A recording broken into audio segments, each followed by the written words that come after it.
many of you are blamers? How many of you, when something goes wrong, the first thing you want to know is whose fault it is? Hi, my name is Brené. I am a blamer. Let me just tell you this quick story. So this is a couple years ago when I first realized the magnitude to which I blame. I'm in my house. I have on white slacks and a pink sweater set, and I'm drinking a cup of coffee in my kitchen. It's a full cup of coffee. I drop it on the tile floor.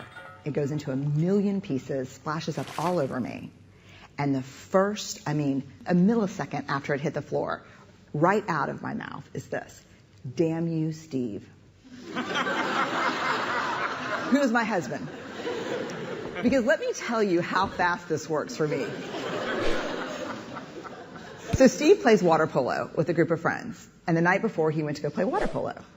And I said, hey, make sure you come back at 10, because I can never fall asleep until you're home. And he got back at 10:30. And so I went to bed a little bit later than I thought. Ergo, my second cup of coffee that I probably would not be having had he come home when we discussed. Therefore, and so the rest of that story is I'm cleaning up the kitchen. Steve calls, caller ID. I'm like, hey. He's like, hey, what's going on, babe?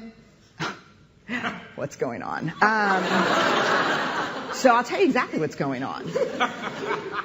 I'm cleaning up the coffee that spilled all, like dial tone. Because he knows. How many of you go to that place when something bad happens, the first thing you want to know is whose fault is it? I'd rather it be my fault than no one's fault. Because why? Why? Because it gives us some semblance of control. But here, if you enjoy blaming, this is where you should stick your fingers in your ear and do the na thing, because I'm getting ready to ruin it for you. Because here's what we know from the research.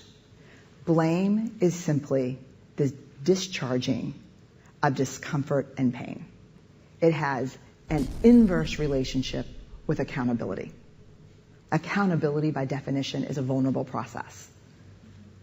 It means me calling you and saying, hey, my feelings were really hurt about this, and talking. It's not blaming. Blaming is simply a way that we discharge anger. People who blame a lot seldom have the tenacity and grit to actually hold people accountable, because we expend all of our energy raging for 15 seconds and figuring out whose fault something is.